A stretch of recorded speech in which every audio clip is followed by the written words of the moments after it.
I knew growing up that I'm sure I wanted to be a firefighter, an astronaut, or a football player, or whatever. But shortly after turning 16, starting my first lawn mowing business, I remember thinking, I want to be a business owner. I want to own a business someday, a very big business someday. Even though I have a hard science degree such as geology, and I've had some really neat, fun, interesting, and terrible jobs, I knew I always wanted to get back to what I always wanted to be, which was to own a business. About 5 years ago, while I was working for the National Park Service, I was also building Jeeps as just kind of a hobby, just kind of fun here and there. I'd buy them, sell them, and fix them up, and whatever. And before I knew it, I had spare parts lying around, and I started. I thought, well, I'll sell the spare parts, get rid of them, make some extra money. And before I knew it, I had a small Jeep junkyard. Well, you can ask my ex-wife. That small Jeep junkyard soon turned into a fairly good size Jeep junkyard. And before I knew it, I was moving into a shop in Wheat Ridge and growing steadily, but also really starting to do some other things that I really enjoyed in life. It's given me the opportunity to go to Hawaii for a few months and to meet a lot of great people, network with a lot of great people. So last week I told you guys that I had some new news, and it was life-changing news in a very good way. And I had the opportunity. Well, actually, what happened was a customer of mine walked in, and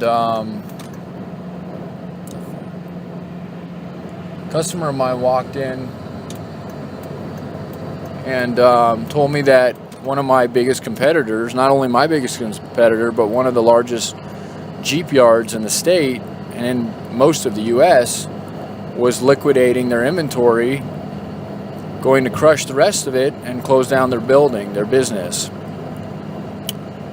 I didn't think much of it, to be quite honest with you. I had heard the rumors before a few years back when a gentleman told me that I needed to contact his friend, which owned Jeeps Unlimited, and possibly work out an arrangement to sell his inventory. I was doing eBay listings at the time. So I let it go by in one ear and out the other one. But that night I started really thinking about it, and I thought I'd been up there once or twice before, and I, to be honest with you, wasn't real happy with the customer service I'd received, and I knew a lot of other people who were really unhappy with the customer service they had received, so I didn't really know what to expect. But I started dreaming, and then that passion for that creativity to think about the possibilities of what could happen if I was able to get a hold of an inventory of one of the largest Jeep part yards in the U.S., which happens to be also in the world, was mine. I knew growing my shop in Wheat Ridge that someday, with all the hard work and the 80-plus hour weeks that I was putting in, that I'd sometime I'd get there.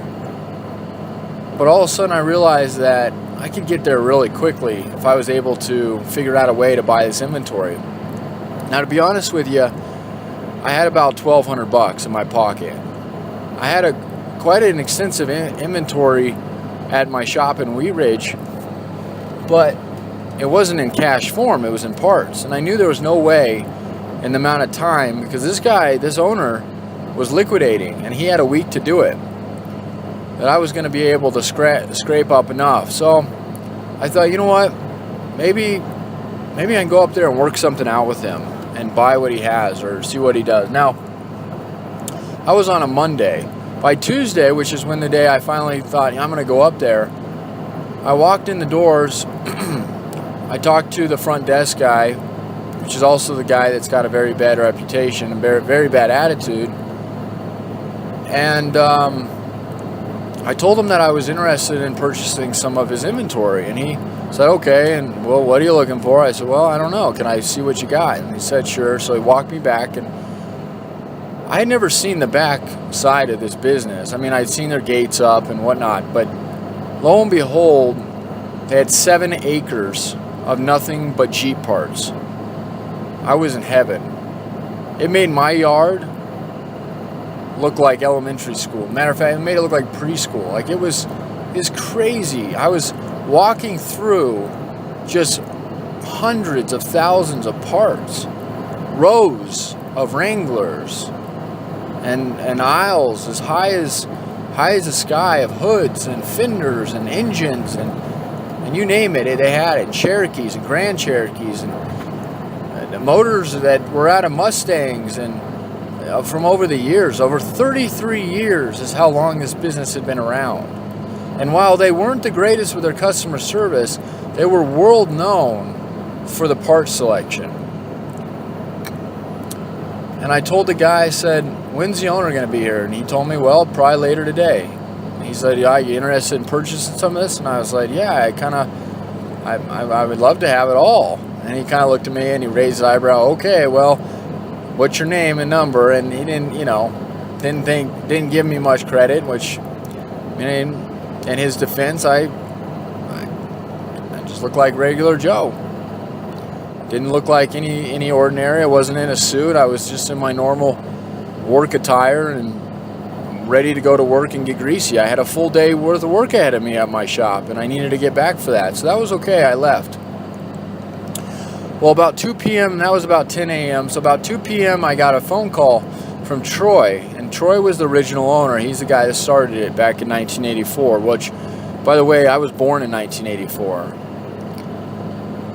So he called me and he said, hey, I heard you're interested in buying some of my stuff. And I said, yeah, I am. He goes, well, do you know what you want? I said, no, I want it all. He said, oh, okay. He kind of laughed at me. He said, well, do you want to come up and take a look? I know you just were up here. Well, this is about a 35-minute drive from where my shop is. It's on the north side of Denver. It's actually in a very good location. It's only about 2 exits past the last major exit of the Denver metro area. And I said, you know what, I have a lot to do today with all this stuff in my shop that's I was shipping and all this other stuff. So tomorrow works better for me. How about I just come up in the morning? And he kind of was like, oh, okay, you know. And so I said I'll be up there by 9 and whatnot. I went back and did my normal routine. And so bright and early, I got up there. Now, 9 o'clock. Now, I went in there on a Tuesday. On Wednesday, I whirled back in there, and they had already cleared maybe 10% of everything I had seen the night before. So not everything, but a lot of it. And I could tell he was in a hurry. And I walked up to him, and we went outside, and we looked at everything, and he said, so what do you want? And I said, well, to be honest with you, Troy, I would like it all. And he laughed, and he said, okay, so what do you really want? I said, no, I'm dead serious. I want everything out here. I mean, that's my dream anyway, to have everything. And he said, okay, well, it's all for sale. So I looked at him and I said, well, I have 2 questions for you. One is, what are you going to do with it if you have anything left at the end of the week? And he said, well, everything that I have left, I'm going to scrap. I've done this before. And if I just scrapped right now, he said he had about $100,000 worth just of scrap metal. Which, at $200 a ton, you have to realize how much metal that is. That's a lot of metal out there, okay? And I said, well, that's, you do that and you're going to take away the majority of parts that they don't even make anymore in the U.S. And he said, yeah, I know, but I'm just, I've been in the business for a long time and I'm done with it. I've gone into real estate and storage and everything else. He made a lot of money. This business at several points in the 90s was grossing about $1 to $3 million a year, depending on the year. So anyway, going back, he said, well, why don't you make me an offer for it? And I looked at him, and I kind of had an idea on what he'd get out of scrap out of it. And I I said, I don't have any idea. I know this stuff is worth. I mean, I'm looking at probably $1 million in inventory, and that's what I told him. And he's like, well, are you going to give me $1 million for it? And I said, well, no, of course not. I don't have. I told him I had $1,200 in my pocket. I said, I give you that, but I have a feeling that's not going to get me very far. And he kind of laughed. At least he had a good personality, a good sense of humor, is what I should say. Anyway, I went ahead and I shot him a number. And I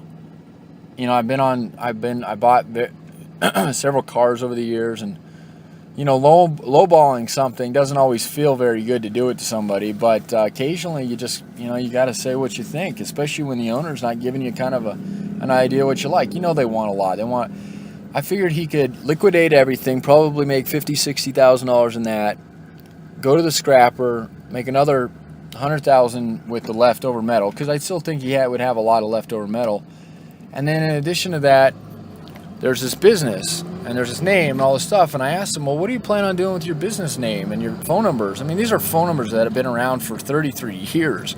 I was in the office, and the phone was ringing off the hook. They funnel 500 calls a day, sometimes more. It's insane.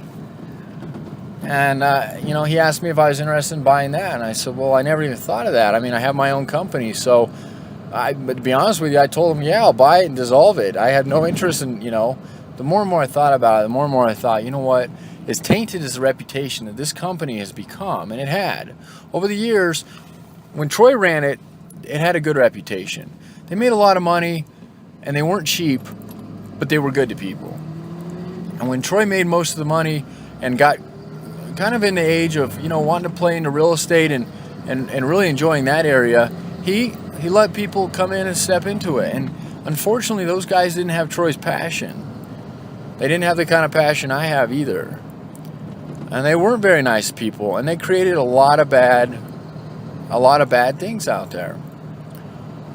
So I didn't really know what to do with the name, but I felt that it was somewhat valuable. So I shot him a number. I said, I'll give you $50,000 for everything out here. Now, mind you, I didn't even have $50,000 to offer him, but I'm that type of personality and I've always been the type of person that, if I find a deal, I'll make an offer. I'll put a deposit in. I'll give you the $1,000 in my pocket to hold my spot, and you got to give me a little, give me a few hours. I'll start making some phone calls. I'll never ask somebody for money to borrow money on an investment unless I know it's going to pay out, and it's going to pay out well. So I called all my friends up, and I wanted to make sure that I'd have a little bit of backing here. And now I have friends who are just friends, just good friends that are always there for your friends. And I have some friends that I've done business with, and I've always done right by those guys. And I thought it was a stretch. I mean, those kind of guys, my friends, they knew me, but those guys were just business guys. They knew that I took care of business, but they didn't know me from Sam. And to ask somebody for money that you don't know very well, it can be very intimidating. But I figured, you know what do I have to lose? And what do I have to gain? And that's the reality of it. So I offered $50,000, and he looked out there and he said, man, I can get more than that in just scrap metal. And I said, I know, but I'm going to do this and this and this. Now, I'll make a long story short in that part. I did not get it for $50,000. But he countered at something, and at first it was reasonable, 80. And then he realized there's the business name and how valuable that was and a few other things. And before I know it had gone up, not a lot, but it had gone up a significant amount. And he told me the price, and he said, if you give me this for it, it's yours. And I didn't have anywhere near it. And I called all my buddies back, and I said, all right, this is the price. How much money can we pull together? And, I was surprised. I figured, if I could go out there and get, and oh, by the way, I did ask him if he'd own or carry, and he had no interest in that, which is obvious reasons. It's a scrapyard. It's a huge risk to take an owner carry on in that, and I understand why. Somebody could come into that and literally scrap the yard and then leave the owner holding the bags, flee for whatever. So he wasn't going to do that. I figured if I could come up with something, I had all these plans, and I worked on this for a solid 10 days. I was calling him and his wife, setting up meetings. I was doing a part of business that I had never done in my life. And it was fun. It was so much fun to come up with these proposals and to start thinking about the possibilities. And to be honest with you, my little yard, it was enough for me to go on and do my thing in life. But until it got to be what I always thought it would be eventually, like this kind of place was, I didn't see the future that it could provide for my family and my friends and everybody I knew in life and people that I didn't know, with employees and everything. And I just got this overly sense of joy. And you know, when that feeling, when you just have this feeling that things somehow are going to work out, no matter how far away you are, you just keep working hard at something, and you don't give up, and you don't get negative, and you realize if it doesn't happen, it's okay, and you're going to be okay, but you're not going to just give up. You're going to keep working. And I kept working, and I kept coming up with things. And I involved people that I probably shouldn't involve to try to get them to help me out, not necessarily financially, but just in a business sense. And things went south, and then they went up, and they went south. And I finally brought my mom into the picture, and I said, "Mom, I just want you to see this place." And so she took a trip up there with me, and I could explain it to her, but until she walked outside and she seen what I seen, well, my little yard could be all of a sudden. And she looked at me, she said, "This is crazy. I never envisioned this. This is insane." And that was the day, by the way, that was the deadline. I had made an agreement that at 4:30, I would have the amount that they wanted to in a check, and we would be signing. And I didn't know. And I told people to pray about it. And I knew if I just had I knew the belief, the whatever. And by the way, that morning, one of my larger investors, which I didn't even really want to go to in the beginning, I involved them. I involved them for reasons to help me with the transaction and not the financial aspect of it. But at the end of the day, this person had suggested that they could help out and they could get their friends involved. And I was so reluctant to bring them back into my life in a financial aspect. But I went ahead and agreed because I wanted this so bad. And I felt so weird about taking money from these people. And I just didn't sit well. And I finally said I'd rather not get this place than involve these people. And lo and behold, they actually pulled out anyway, which was good. It was really good. And it was really bad. It was really good and it was really bad. And I really didn't know what to do. So that was noon that day. I had 4 hours. Me and my mom are roaming the yard, and I'm trying to buy myself time. And I had other friends show up and trying to give me their insight. And I had some money, but I didn't have enough. And I just walked into the office of Troy's wife, Judy, and I said, "Listen, you're going to hear this soon enough, and I got to be honest with you guys." I said, the deal that I had earlier pretty much fell apart this morning because of one of the investors didn't necessarily just pull out, but there was a stipulation, and there was, of me having to sell the company in 6 months, and I just didn't want to give that kind of control up. I worked so hard for these past 5 years, and I kid you not, I put in 80-hour work weeks over and over, and I've worked this company majority of by myself, and I've lost relationships from it. I've sacrificed a lot for it. I put my blood, sweat, and tears, and all to say, at the end of the day, I might walk away with $250,000, which, yeah, that's a lot of money, but it just didn't seem right. And if I was going to do that, I wanted to do that on my own accord, and I didn't want somebody else to force my hand at it. So I told her that, and I said, and I'm sorry, and I feel bad because I put you guys up and down, and this has been a headache for you, and you guys have lost sleep, and it's been a headache for me, and I've lost sleep, and I'm just sorry. And I got this much money, and I know it's not enough, and I will pay you guys back for the rest of it. I will find a way. I will do it in short months. I will do it in whatever ways you guys feel comfortable. And she said, well, you'll have to talk to Troy, and and this is not what he expected, but she was really sweet about it. And based off my mom's advice, just be myself and be honest with them.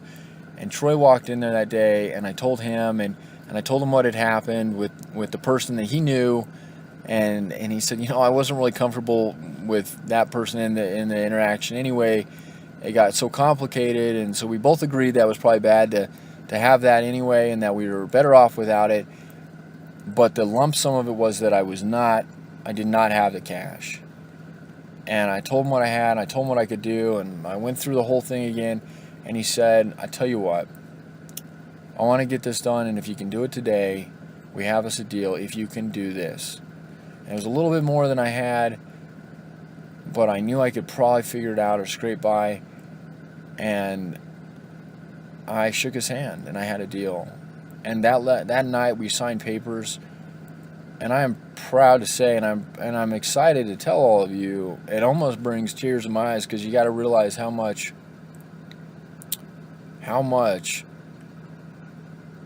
I've put into this thing. And it kind of feels like it almost, I've never won the lotto, but I can almost say that it must feel like that. I still, even a week into this thing, of working the front counter of my new operation, my new business, and having all my friends support me, not only with their great thoughts and feelings, but to have them monetarily help me in this. Like, it just really showed how many people out there support me and love me. And my buddy Steve has told me this many, many times, and because I used to tell him I really don't believe in luck. And I really don't believe in luck. I've had some lucky times at the casino, but in life, I don't feel like, I don't even know if luck exists. And he told me this a long time ago, and he said, you know what, man, luck for people like you is nothing more than preparation meeting opportunity. And I'll never forget that, and I believe that to this day, that hard work does eventually pay off, but you got to have a good attitude, and you got to have good friends, and you got to have a good family, you got to have a good support system. There's so many things that go into this, like this pile of whatever that creates this. And now I'm here, and I got a lot of work to do. And I'm nowhere near being done with what I'm going to do in this life, but where I'm at right now is just like, it's this crazy special place, and I still have to catch myself sometimes. I'm so overwhelmed, not because I'm just now inherited close to probably 50,000, 100,000 parts, no joke, like it's crazy. And I don't even know where to begin. My shop was so organized, and I got this crazy shop now, but it's so cool, it's so exciting, and people are coming in, and they're used to this old system and this management of this company, and they know they have the parts they need, but they're so afraid to walk in because they have been poorly mistreated. And again, not by the owners. The owners are great people, but unfortunately, just with a lot of companies, you get these employees that come in and they don't have the passion or the care or the want or whatever. And the point is that I've had so many people come in this week, and they come in and they're in this defensive mode because they've been so rejected. And I put out my hand, I shake their hand, I say, hi, I'm Jeremy.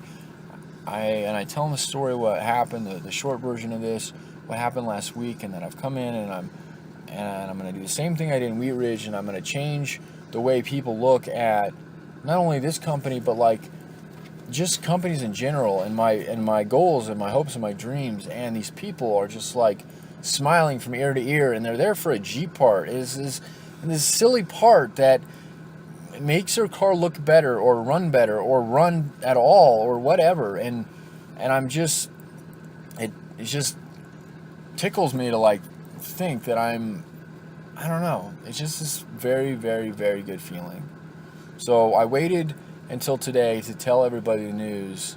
I was going to write this out, and I'm thinking about if I can just get this audio out there, because there's so many people that are out of state that support me, or that aren't going to be able to be there with my family on Sunday morning when I tell them about this. And I'm bringing my family up and my friends up to the location in the morning and I've told them to meet me in a cornfield, and you can just tell, like, they're like, okay, Jeremy, like, hey, you got to understand, my friends and my friends is coming that I think they do know because I did ask them, but like my siblings, they know that I've got so much potential and that I work so hard, but they also know that I'm like always up to these crazy ideas, and they're not schemes. Like they're legitimate ideas. It's never a get rich quick scheme with me. It's always a lot of work involved, and I'm always trying to enlist their help to do it. But they don't have any idea at this point, and I'm fairly sure. And it's Saturday night before this, and it's kind of like Christmas for me to be able to have them and see their, just to see their reaction, and maybe someday their involvement in this as well would be my ultimate goal and dream in life, would be to have like a family run and friend run business, because I know people who are close to me treat people as I do. Anyway, so regardless if I have to write this up or not, and if I get the audio out there, that's even cooler. But if you're listening to this, I appreciate that, and I appreciate the love and support y'all have showed me. And yeah, I don't know. I guess dreams with hard work do really come true. And again, I'm not done yet. I got people to pay back, and this is not just a mountain of cash I've all of a sudden found. But what it is a future, and it is potentially my family's future, and I'm just really excited. So I hope you're sharing that excitement with me. And if you need any Jeep parts, you know who to call now. And if you just want to come out and hang out with me, I'm just a couple exits past, like I said, basically Thornton. So Westminster, Thornton area, and I ship all over the world, so that's cool. And if you just, like I said, just want to text me sometime and say hi, that's fine too. Like, it's awesome. Like, or you just need some positivity in your life, definitely call me, or text me, because I'm about that. I hate being negative, and I've been negative in the past, and it doesn't ever get me anywhere. And all I can say is, like, you guys have no room for that. And I know life gets tough, and I'm not going to get up here in a soapbox, because really I have nothing to preach to anybody about. I mean, I have very, very thankful things to happen for her, and even with things that I was born with and whatnot, it doesn't matter. Like, we get one life, so take the chances and opportunities while you get them, because tomorrow may really be our last, or mine. Who knows? But at this point in my life, I'm extremely happy with where I'm at and where I'm going. And if something were to happen, I think that I wouldn't feel like, I feel like I've accomplished a lot. So anyway, that's it for me. Hope you have a good rest of your Sunday, and or week, or whenever you end up finding this, if you ever do find this. And yeah, that's it.